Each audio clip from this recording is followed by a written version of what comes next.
Byron McCane, Wofford College, Shared and Contested Spaces in Late Ancient Galilee, Jews and Christians in Archaeological Context.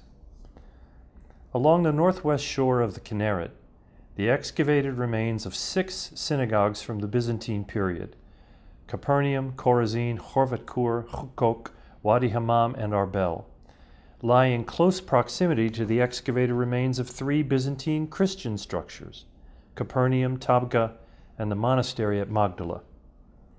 These Christian structures are associated with monasteries, but the Jewish synagogues are embedded in villages. Thus, as Gunther Stemberger has put it, Jews and Christians were living side by side in plainly Jewish territory. This topic deserves renewed attention for several reasons. First, many older studies replicate too closely the polemics of early Jewish and Christian texts. The resulting historical reconstructions often refer to, quote, the parting of the ways, and overstate the degree of antagonism between the groups. Other studies overcorrect for this error, replacing the parting of the ways with the ways that never parted. Both of these extremes focus primarily on texts and give far too little attention to the social and architectural dimensions of early Jewish and Christian relations. Finally, the redating of some Galilean synagogues from the late Roman to the Byzantine period has only increased the importance of the Byzantine period.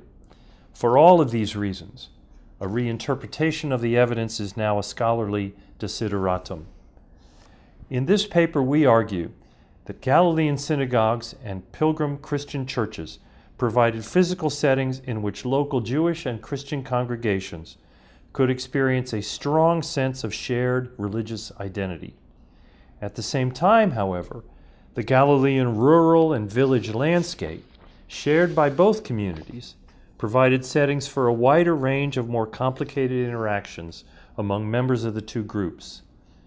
Jews and Christians, in other words, shared the same space, but in very different ways. Our argument draws upon both archaeological evidence and literary sources, as well as developments in the sociology of religion. For we regard religion as a lived experience, that is, one in which the borders of identities and communities are never entirely or permanently fixed, but are always contested, shifting, and malleable. Since these categories are not fixed, but flexible, people who are categorized and perceived as different in one context can be recognized and perceived as similar in another context. Many early Christian writers, for example, express more than one attitude toward Judaism. Origen can be harshly critical of Jews, but in his dispute with Celsus, he strongly affirms that Jewish worship and wisdom were superior to all other pagan forms of worship and wisdom. Augustine attacks Judaism harshly in his Tractatus in Johannes Evangelium, but defends it in his Contra Faustum. If Christian intellectuals at the highest levels could hold complicated views about religion and about Judaism, ordinary Christians at street level might have as well, especially since they were not so preoccupied with sophisticated theological issues. This perspective of lived religion also prompts reconsideration of the Jewish sources, especially the rabbinic vocabulary of heresy. The term min, or with its plural menim, which has often been taken as a label specific for Christians, likely had a more incisive resonance. In rabbinic discussion, it serves as a rhetorical device by which a diverse and complex social reality can be reduced into one single convenient category of control. Oversimplifications of this source are well attested in sociological studies of intergroup relations, where they are known as the outgroup homogeneity effect. Research confirms that people who belong to one group typically see members of a competing group as undifferentiated from each other. In this way, members of the outgroup are stripped of their individuality, making them easier to stereotype and discriminate against. The outgroup homogeneity effect has been found to exist in a wide variety of social settings, including race, religion, nationality, and even college or university major. Recent synagogue excavations at Wadi Hammam, Chukok, and Chovet Kur show that construction and renovation of Jewish synagogues around the northeast shore of the Sea of Galilee continued throughout the Byzantine period. Decorative elements in these synagogues confirm local Jewish life at the village level was vital and creative. The synagogues at Wadi Hammam and Chukok, for example, both feature well-executed mosaic floors with pictorial representations of the biblical character Samson. Prior to these discoveries, depictions of Samson had been unknown in synagogue mosaics. Matthew Gray, a member of the excavation team at Chukok, points out that while rabbinic texts generally portray Samson in a negative light, liturgical texts, that is the Targumim, often present him as a symbol of divine deliverance in the past and a prototype for messianic hope for the future. The social location of these liturgical Targumic texts was, of course, quite close to the lived ritual religious experience of rural Jewish communities like Wadi Hammam and Chukok. In fact, as Stuart Miller has observed, by the 4th century, the rabbinic movement had become primarily an urban phenomenon. So when it came to selecting decorative motifs for their new mosaic floors, synagogue elders at Wadi Hammam and Chukok were apparently in closer consultation with their local congregational and liturgical leaders than they were with leaders of rabbinical groups in Tiberias or Sepphoris or Caesarea.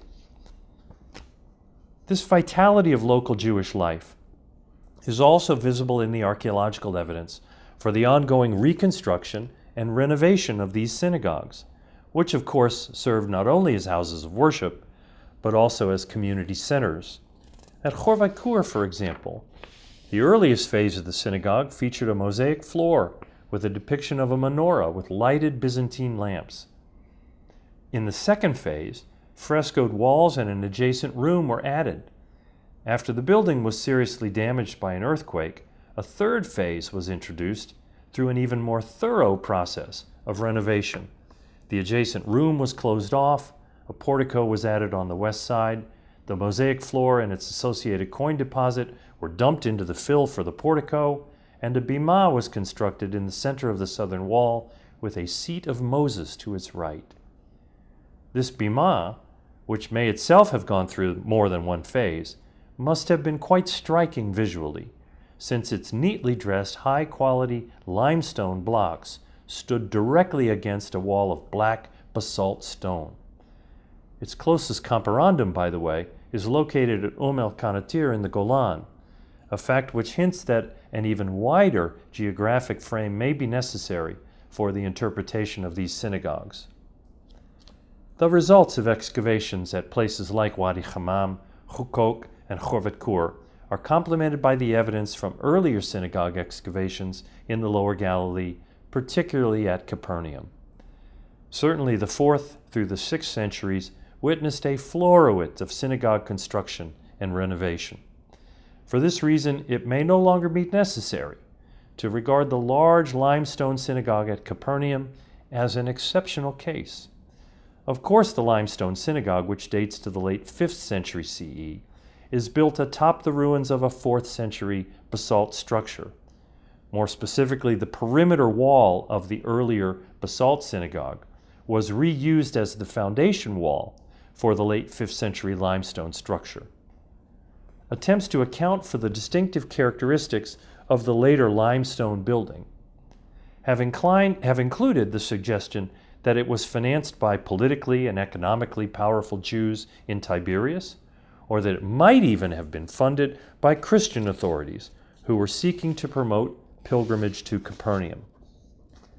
Yet construction and renovations of the synagogues at Wadi Hammam, Chukok, and Chovet Kur appear to have come largely from resources and aspirations within the local community. So we should not prematurely exclude the possibility that this was true at Capernaum as well.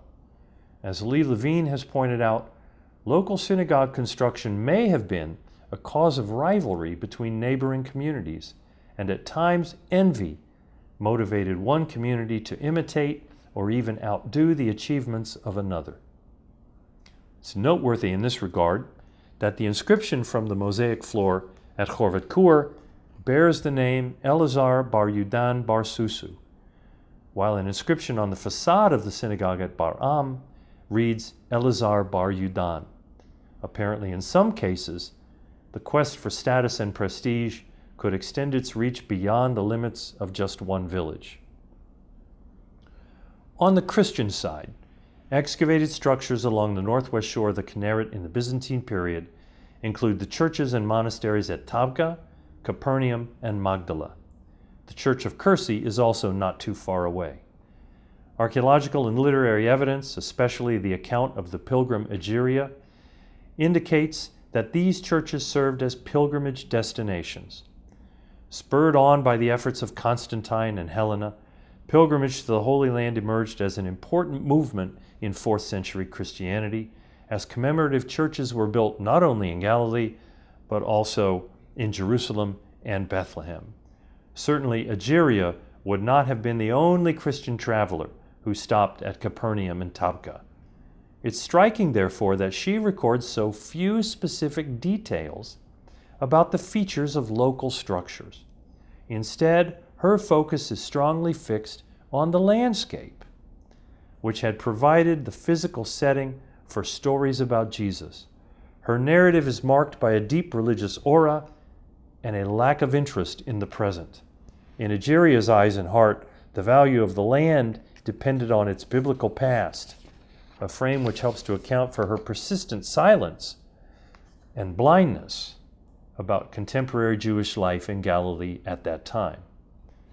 In spite of Egeria's strongly formed perspective, we can see that the expansion of these distinctively Christian structures in Galilee was fueled by pilgrimage. At Capernaum during the late 4th century, for example, an existing residential structure was remodeled into a house church and then expanded during the 5th century into an octagonal church. The layout of this church is centered over the location of a room in the 1st century house, framing that room and identifying it as a sacred space. The intermediate phase of this development, the house church within an enclosure, might also have included a monastery. At Tabga, a small chapel was built in the 4th century and then significantly enlarged and improved during the 5th century, at which time mosaic floors were added. The resulting basilical church is associated with a complex of structures which appear to have functioned as a monastery. The archaeological evidence indicates that the development of these sites was gradual and peaceful. Unfortunately, we have no direct evidence for specific interactions between members of the Christian communities at Capernaum and Tabga and their Jewish neighbors. All the same, archaeology supports some careful inferences. For example, the differences in the locations of Christian and Jewish structures are significant. The churches are isolated at important locations mentioned in gospel narratives, while Jewish synagogues are set in villages enmeshed in a regional network. The churches and monasteries thus appear as Christian islands in a sea of not necessarily hostile, but certainly not extremely sympathetic Jewish villages. Yet the Christian communities were prosperous enough to maintain and expand their structures over time. The most likely source of the funding for this maintenance and expansion was contributions from pilgrims, either in the form of money or labor or both. Many Christian pilgrims came from among the wealthier upper classes, so the economic stimulus provided by their contributions was apparently significant enough to ripple out from the monastery into the local economy. In this regard, the similarities between Christian and Jewish mosaic floors are of particular interest. The size and color of the mosaic tiles are comparable, for example, as are the technologies employed in their construction. These similarities indicate that at the very least, the artisans who created the floors had received similar training and were making use of comparable pattern books. There is, however, also the possibility that construction of these floors may have been done by the same workshops, whose customer bases thus included both Jews and Christians.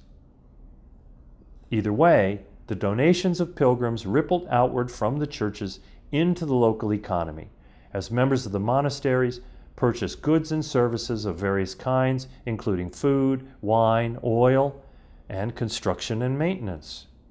Religious differences certainly persisted, but Jews and Christians also found themselves engaged in an array of transactions. The proceeds of these connections brought benefits to both. Jewish villagers could afford to renovate houses and synagogues, and Christian monks could build churches and obtain needed supplies. Literary evidence also supports the conclusion that members of the two groups encountered each other in a variety of contexts, some of which were contested, while others were not. As early as the year 306, Christian authorities were taking steps to prohibit mixed marriages and sexual relations between Christians and Jews. Similar prohibitions recur in later imperial legislation as well, suggesting that intermarriages were going on in spite of official sanctions against them. Christian authorities also tried to bar conversion to Judaism, and here too, the recurrence of such laws hints that the phenomenon did not disappear. On the other side, Jewish texts attempt to stem the flow of traffic in the opposite direction. Some texts express the suspicion that Jewish converts to Christianity were actually trying to avoid having to pay outstanding debts or to face upcoming judicial proceedings.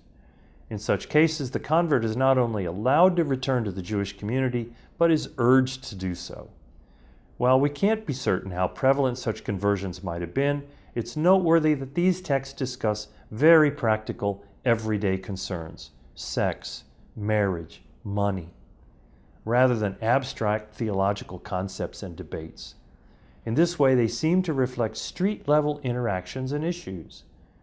Similarly, the letters of the Christian ascetics Barsanuphius and John also respond to practical social concerns, including dinner invitations between Christians and Jews, and the sharing of wine presses between the two groups. Certainly, we should pay close attention to such texts, since in the local agrarian economy and society, these kinds of quotidian tasks provided the settings for many important social interactions. As we have seen, social boundaries in human societies are not fixed, but constantly shifting and even malleable. Members of one group may define themselves as completely different from members of another group, all the while continuing to interact with members of that rival group. We argue that religious boundaries in Byzantine Galilee were shifting and malleable in this way. Certainly, Jewish and Christian communities in late ancient Galilee cherished their respective traditions. The excavated ruins of their synagogues and churches provide abundant evidence for that fact. Ritual gatherings in these buildings reinforced collective identities and set each group apart from its religious rival. Late ancient synagogues and pilgrim churches in the Galilee are material evidence for the felt need of these communities to differentiate themselves from each other. Yet at the very same time, these structures of difference are linked by more than just their similarities of art and architecture, for they were built with the proceeds of economic exchange that drew Jews and Christians into an array of mutual, if not always cordial, relationships. Gathered inside their respective sacred spaces, Jews and Christians experienced moments of clarity and stability. On the outside, however, they found themselves in a more diverse and complicated social world, full of encounters and interactions that were often mutually beneficial, but sometimes contested.